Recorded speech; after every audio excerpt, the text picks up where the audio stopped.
Well, hello, Leslie Sansone Williams here. Thank you for joining me today. Wanted to talk to you about the real estate paralegal career or job, and also the responsibilities or duties within that particular field. Just a quick overview. Um, One of the places you can go to check out some interesting software that is used in this field, it's one of the most popular softwares that I know of, and it's called Double Time.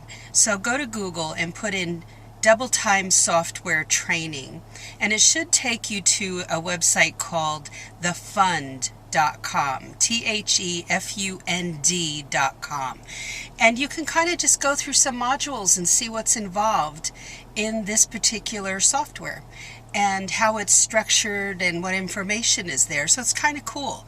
So go check that out. That'll be a good homework session for you and a look-see to see if you would like to be in this career. Now, I worked on closings. I've assisted with those in the past. I've had my own closings, multiple real estate closings in the past over the years. And so I really didn't pay that close attention to every single doc in that closing package of my own. But when I was involved in them, I got to know the documents very well and understand what information was on each one. And of course, the package, a closing package can be from a half-inch thick to an inch thick of closing docs, and maybe even more depending on the property and how many involved. But I'm going to talk about just some of the documents you'll see.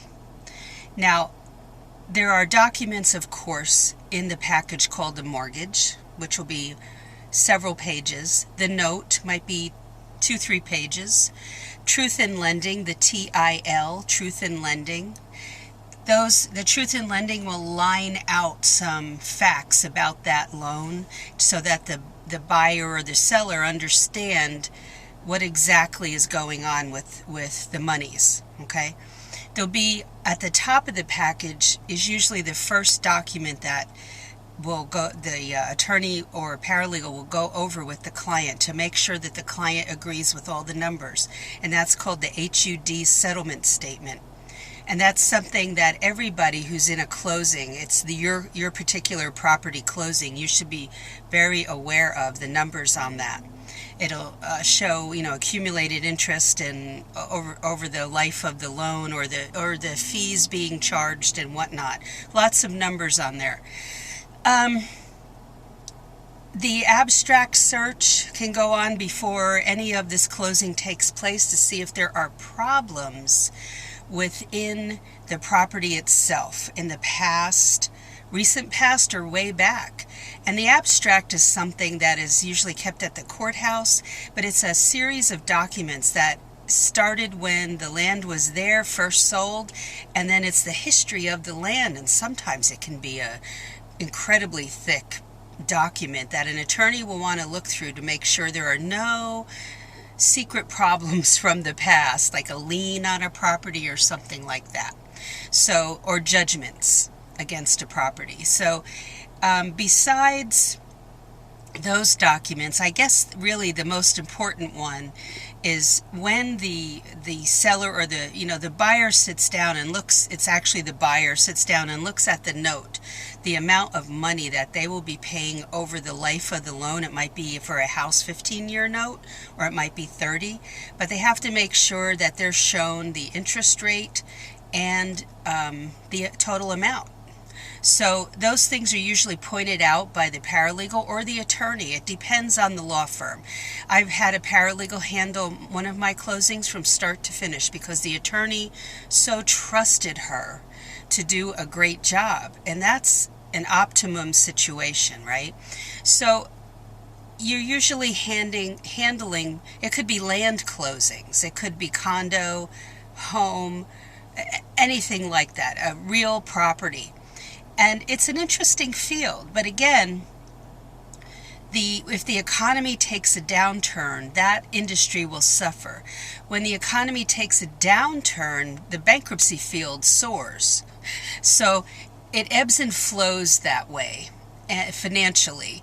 And you have to make sure that if you work for an attorney, you probably want to work for someone who does more than real estate closings, because if by chance the economy goes south, then you will have work to do there. It's not like all closings stop, but the bulk of them go by the wayside, and a lot of movement stops.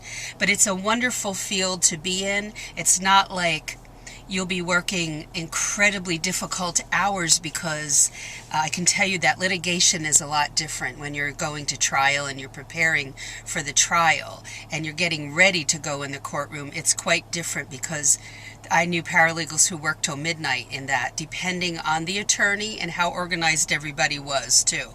But real estate is a great area to be in, I believe. And I would look into that and see if there are any jobs in your area. You can go through that training online and really get yourself used to seeing what this field is about. Oh, and another tip, go online and put in a sample mortgage doc in Google.